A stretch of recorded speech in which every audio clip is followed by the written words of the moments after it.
तो नमस्कार दोस्तों, जब भी किसी एग्ज़ाम में जीएस या जनरल साइंस या जनरल नॉलेज पूछा जाता है तो और उसमें हिस्ट्री आ रही होती है, तो हिस्ट्री में अक्सर ये प्रायः देखा गया है कि मराठा साम्राज्य से एक ना एक क्वेश्चन हमारा ज़रूर बनता है। तो इस वीडियो में हम तकरीबन 29 क्वेश्चन जो है मराठा साम्राज्य से देखेंगे और हमारा उद्देश्य यही रहेगा कि हम कम से कम समय में ज़्यादा से ज़्यादा क्वेश्चन देख सकें। तो बिना समय को व्यर्थ गवाए हम स्टार्ट करते हैं। हमारा पहला क्वेश्चन है, मराठा राज्य का दूसरा संस्थापक किसे कहा जाता है? तो मराठा राज्य का जो दूसरा संस्थापक है वो बालाजी विश्वनाथ को कहा जाता है। तो इसका सही उत्तर हो जाएगा बालाजी विश्वनाथ। इसके बाद अगला प्रश्न है, ग्वालियर राज्य की स्थापना किसने की थी? तो ग्वालियर राज्य की स्थापना करने वाले व्यक्ति थे, उनका नाम था शिवाजी राव सिंधिया। तो शिवाजी राव सिंधिया जी जो थे उन्होंने ग्वालियर राज्य की स्थापना की थी।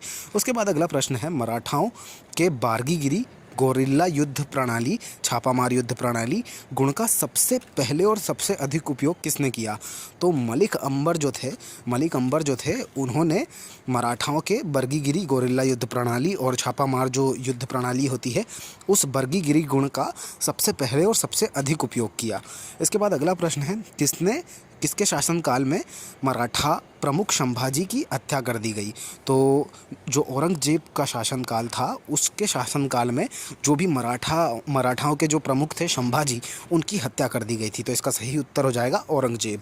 इसके बाद अगला प्रश्न है, शिवाजी के अष्टप्रधान का जो सदस्य विदेशी मामलों की देखरेख करता था वो कौन था? तो शिवाजी के जो अष्टप्रधान थे उसमें जो उसका एक सदस्य था और वो विदेशी मामलों की देखरेख करता था, उसका नाम वो थे सुमंत। तो इसका जो उत्तर हो जाएगा सुमंत हो जाएगा। इसके बाद अगला प्रश्न है हमारा, निम्नलिखित में से गोरिल्ला युद्ध का पथ प्रदर्शक कौन था? तो गोरिल्ला युद्ध का जो पथ प्रदर्शक थे वो थे शिवाजी। तो इसका सही उत्तर हो जाएगा शिवाजी। इसके बाद अगला प्रश्न है, शिवाजी द्वारा दुर्गों पर किए गए अधिकार का सही क्रम क्या है? तो शिवाजी जो थे उन्होंने जब दुर्गों पे अधिकार किया था तो सबसे पहले उन्होंने सिंहगढ़ पे किया, फिर कोंढाना पे किया, फिर तोरण पे किया, फिर पुरंदर पे किया और फिर रायगढ़ पे किया। तो इसका जो सही क्रम है हमको याद रखना पड़ेगा, सिंहगढ़, कोंढाना, तोरण, पुरंदर और रायगढ़। इसके बाद अगला प्रश्न है हमारा, सरंजामी प्रथा किससे संबंधित थी? तो सरंजामी जो प्रथा थी ये मराठा भू राजस्व व्यवस्था से संबंधित थी। तो इसका सही उत्तर हो जाएगा सरंजामी प्रथा मराठा भू राजस्व व्यवस्था से संबंधित थी। इसके बाद अगला प्रश्न है हमारा, शिवाजी औरंगजेब के आगरा दरबार में कब उपस्थित हुए? तो शिवाजी जब जो थे वो औरंगजेब के आगरा दरबार में 1666 में हुए थे उपस्थित। तो सन 1666 में शिवाजी औरंगजेब के दरबार में उपस्थित हुए थे।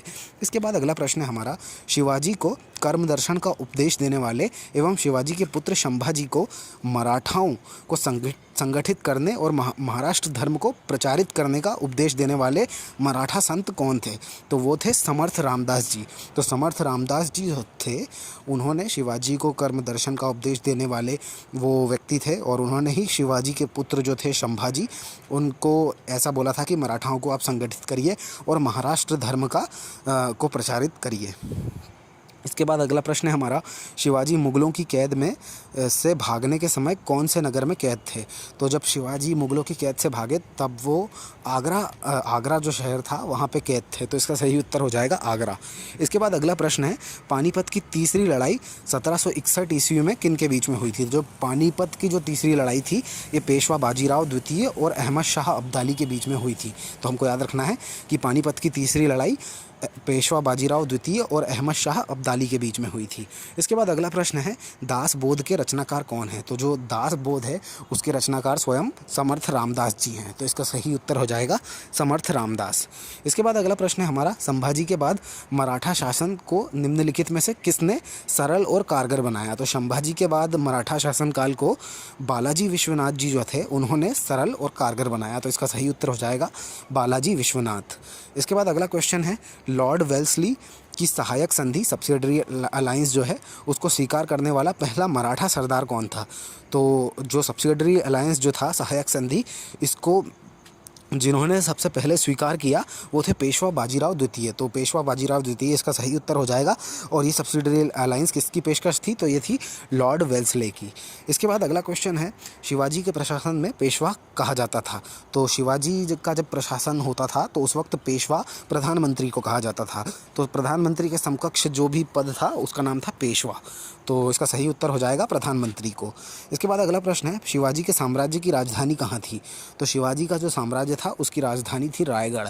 तो आपको याद रखना है कि शिवाजी के साम्राज्य की राजधानी रायगढ़ थी। इसके बाद अगला प्रश्न है, सूची एक लिस्ट दी हुई है और इसमें हमको दूसरी सूची को मिलाना था। तो इसमें नाम है, तो शाहजी जो हैं ये शिवाजी के पिता हैं।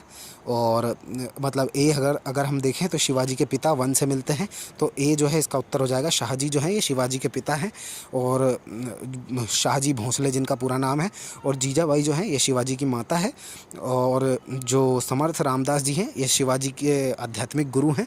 और जो दादाजी कोंडदेव हैं ये शिवाजी के संरक्षक कूट हैं। तो इसकी जो सही लिस्ट है वो यही रहेगी कि शाहजी भोंसले शिवाजी के पिता, जीजाबाई जो हैं ये शिवाजी की माता, और समर्थ रामदास जी जो हैं ये शिवाजी के गुरु, और दादाजी कोंडदेव जी जो हैं ये शिवाजी के संरक्षक कूट हैं।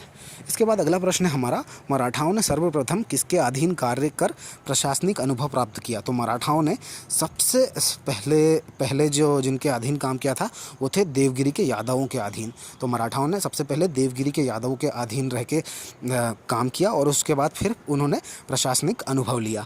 इसके बाद अगला प्रश्न है, निम्नलिखित यूरोपीय शक्तियों में किसने शिवाजी को तोपें प्रदान की? तो यूरोप से उनको जो तोपें प्रदान हुई थी वो अंग्रेज़ों ने दी थी। तो अंग्रेज़ों जो थे उन्होंने ही शिवाजी को तोपें दी थी। इसके बाद अगला प्रश्न है, एक इतिहासकार ने पानीपत की तीसरी लड़ाई को स्वयं देखा, वो कौन था? तो काशीराज पंडित जी जो थे इन्होंने वो जो पानीपत की तीसरी लड़ाई थी उसको स्वयं देखा था। तो इसका सही उत्तर हो जाएगा काशीराज पंडित। इसके बाद अगला प्रश्न है, शिवाजी का जन्म कहाँ हुआ था? तो शिवाजी का जो जन्म हुआ था वो हुआ था शिवनेर के दुर्ग में। तो शिवनेर का जो दुर्ग है वहाँ पे शिवाजी का जन्म हुआ था। इसके बाद अगला प्रश्न है, शिवाजी ने मुगलों को किस संधि के द्वारा किलों को हस्तांतरित किया? तो जो पुरंदर की संधि हुई थी, पुरंदर की संधि में यही हुआ था कि शिवाजी ने मुगलों को जो किले थे उनको ट्रांसफ़र कर दिया था। तो इसका सही उत्तर हो जाएगा पुरंदर की संधि। इसके बाद अगला प्रश्न है, शिवाजी के राजनीतिक गुरु एवं संरक्षक कौन थे? तो शिवाजी के जो राजनीतिक गुरु और संरक्षक थे उनका नाम था दादाजी कोंडदेव। तो इसका सही उत्तर हो जाएगा दादाजी कोंडदेव। इसके बाद अगला प्रश्न है, चौथ क्या था? तो चौथ जो था वो था पड़ोसी राज्यों पर शिवाजी द्वारा लगाया गया जो भूमि कर था, जो हमारा लैंड टैक्स होता है वो था, उसको चौथ बोलते थे। इसके बाद अगला प्रश्न है हमारा, शिवाजी का राज्याभिषेक कहाँ हुआ था? तो शिवाजी का जो राज्याभिषेक हुआ था वो रायगढ़ में हुआ था। तो इसका सही उत्तर हो जाएगा रायगढ़। इसके बाद अगला प्रश्न है, अष्टप्रधान मंत्री परिषद किस शासक के शासनकाल में थी? तो अष्टप्रधान मंत्री परिषद जो थी वो शिवाजी के शासनकाल में थी। तो इसका सही उत्तर हो जाएगा शिवाजी। इसके बाद अगला प्रश्न है हमारा, मराठाओं के उत्कर्ष के महत्वपूर्ण कारण क्या थे? तो मराठाओं के जो उत्कर्ष के जो महत्वपूर्ण कारण थे वो थे महाराष्ट्र की भौगोलिक स्थिति, तो ये सही है। औरंगजेब की हिंदू विरोधी नीति, तो ये भी सही है। तीसरा है मराठा धर्म सुधारकों का प्रभाव, तो ये भी सही है। उसके बाद चौथा है शिवाजी द्वारा दक्षिण के शासकों से आर्थिक और सैन्य सहायता प्राप्त करना, तो ये गलत है क्योंकि शिवाजी ने कभी भी दक्षिण के शासकों से आर्थिक और सैन्य सहायता प्राप्त नहीं की थी। और इसके बाद पाँचवा है शिवाजी का जुझारू व्यक्तित्व, तो ये जो 1, 2, 3 और 5 जो है ये सही उत्तर हो जाएंगे। तो इसलिए हमारा जो ऑप्शन ए है वो करेक्ट हो जाएगा। इसके बाद अगला प्रश्न है हमारा कि वह कौन सेना नायक था जिसे बीजापुर के सुल्तान ने 1959 में शिवाजी को जिंदा या मुर्दा पकड़कर लाने के लिए भेजा था? तो बीजापुर का जो सुल्तान था उसने अफजल खान को भेजा था 1659 में शिवाजी को जिंदा या मुर्दा पकड़ के लाने के लिए। तो इसका सही उत्तर हो जाएगा अफजल खान।